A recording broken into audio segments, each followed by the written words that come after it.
Welcome to this series of mid term exams preparation. ये mid term exams की preparation series की video है। Complete series इस channel के ऊपर अपलोड की जा रही है और आज की वीडियो के अंदर आपको MGT 503 के मिड टर्म के सॉल्व MCQs करवाए जा रहे हैं मिड टर्म एग्जाम्स की प्रिपरेशन के लिए। तो शुरू करते हैं आज के इस ट्यूटोरियल को। इसमें सबसे पहले कि which of the following acts as an unambiguous measure, इनमें से कौन सा जो है वो एक्ट करता है एक अनएम्बिगियस मेजर के तौर पर ऑफ द इफेक्टिवनेस का ऑफ अ बिजनेस ऑर्गेनाइजेशन की।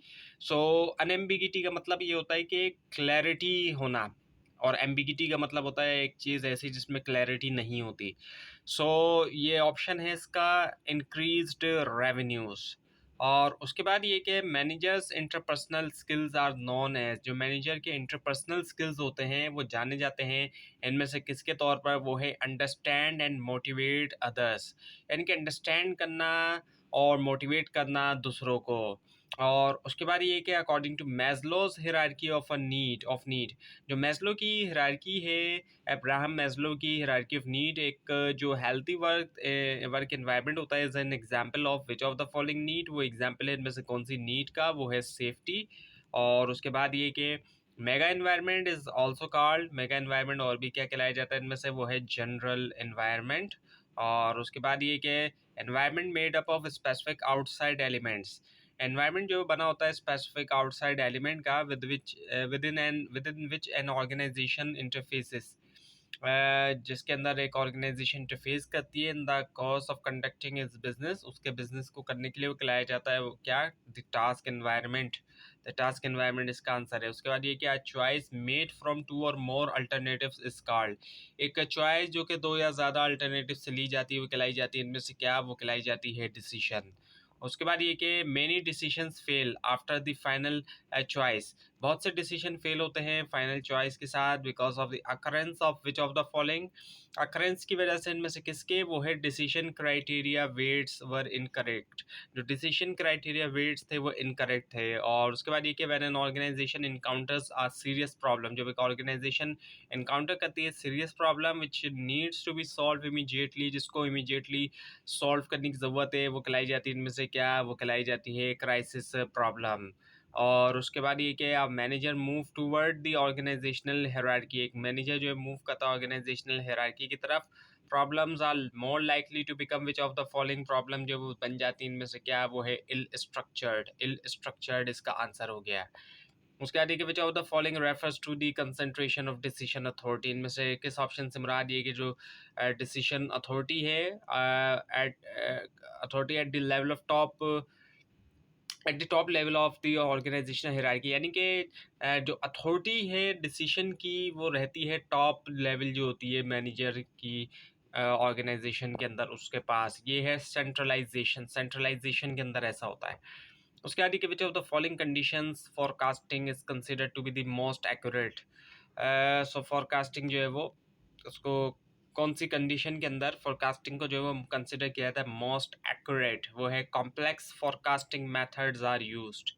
और उसके बाद ये कि which of the given element of an organization, में से कौन सा गिवन एलिमेंट जो है ऑर्गेनाइजेशन का सपोज टू परफॉर्म, कि उसको परफॉर्म करना है कि ताकि अचीव करें ऑर्गेनाइजेशनल गोल, वो है वर्क फोर्स को करना है। और उसके बाद ये कि which of the following is the important point, इनमें से कौन सा इंपॉर्टेंट पॉइंट है ऑफ डेमिंग्स फिलॉसफी, डेमिंग फिलॉसफी का वो है वेल डिफाइंड पर्पस।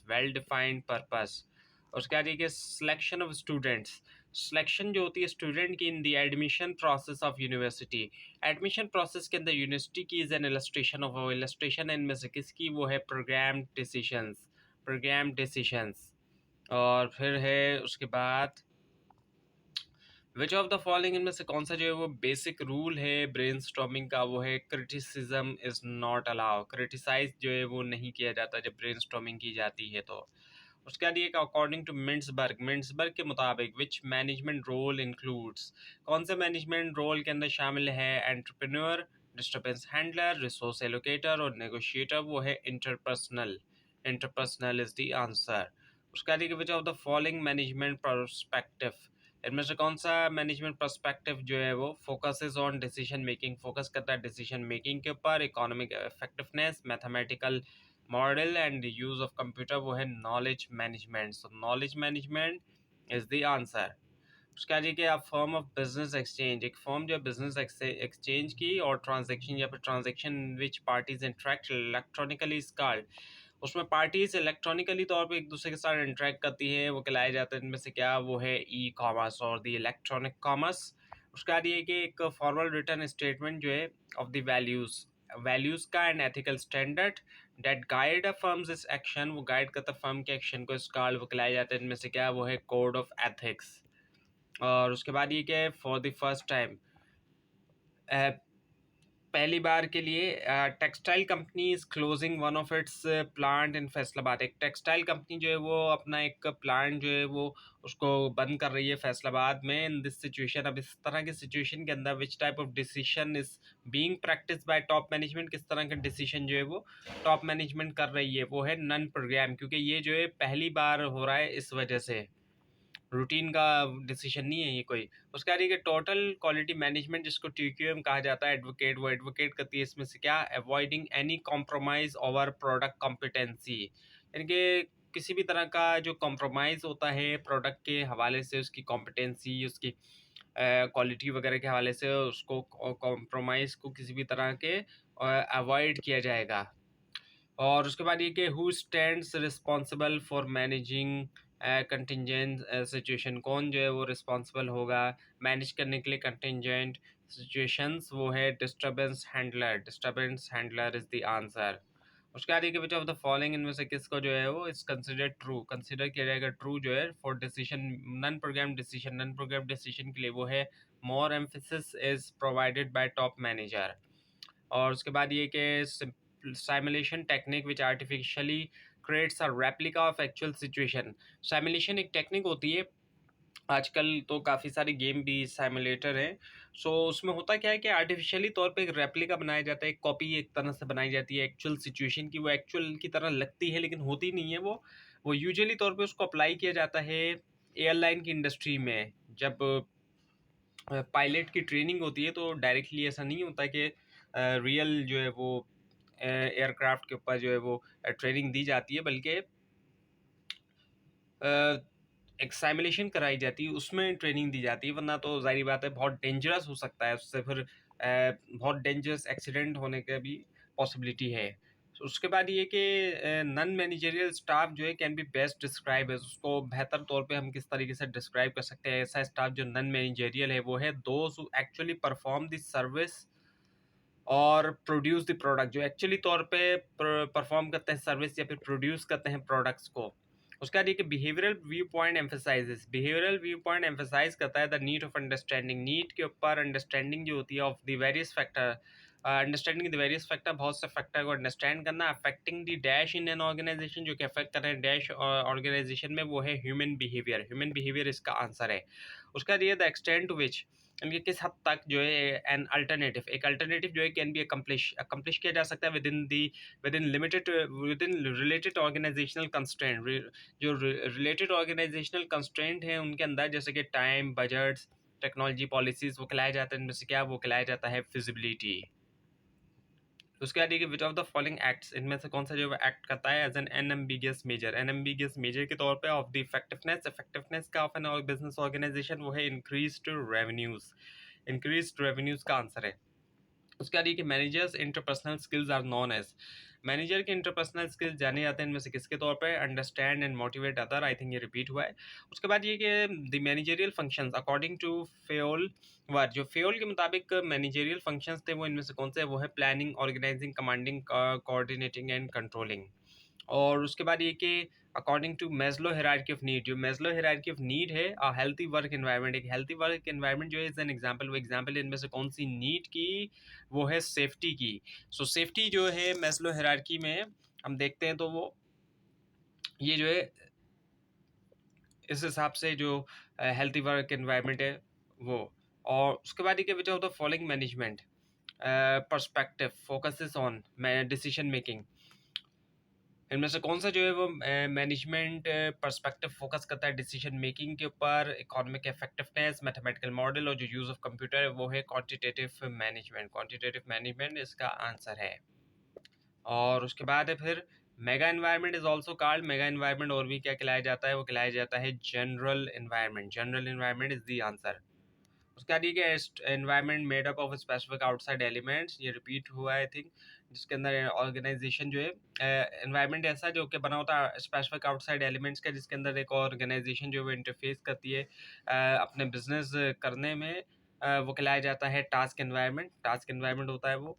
और उसके बाद ये कि द बिलीफ, अब जो बिलीव है the form a firm obligation goes beyond the required by law, यानी कि फर्म की जो जिम्मेदारी है वो उससे भी आगे जो रिक्वायर्ड बाय लॉ है, यानी जो कुछ लॉ में रिक्वायर्ड है वो तो पूरा कर ही रही है फर्म, लेकिन उससे भी आगे है, और जो इकोनॉमिक्स है उससे भी आगे। And includes a pursuit of long term goals that are good for society, यानी कि कुछ ऐसे लॉन्ग टर्म गोल को परस्यू करे जो कि सोसाइटी के लिए बेहतर है, और ये उससे आगे हैं, लॉ या इकोनॉमिक्स सिचुएशन से आगे होते हैं ये, यानी कि उससे भी उसके अलावा भी कुछ और करे फर्म जो कि सोसाइटी के लिए बेहतर हो। सो ये सोशल रिस्पॉन्सिबिलिटी में आ जाता है कि सोसाइटी का भी ख्याल रखेगी फर्म। और उसके बाद ये चॉइस मेड फ्रॉम टू और मोर अल्टरनेटिव, एक चॉइस की जाती है दो या दो से ज़्यादा अल्टरनेटिव से, उसको हम डिसीजन जो है वो कहते हैं। उसके बाद ये कि when an organization encounters a serious problem, जब ऑर्गेनाइजेशन सीरियस प्रॉब्लम इनकाउंटर करे जिसको इमीडिएटली सॉल्व की जरूरत है, वो क्राइसिस प्रॉब्लम कहलाया जाता है। उसके बाद ये कि विच ऑफ द फॉलोइंग, इनमें से किस ऑप्शन से मुराद ये होता है कि जो डिसीजन अथॉरिटी होती है वो रहती है टॉप मैनेजमेंट के हाथों में, वो है सेंट्रलाइजेशन।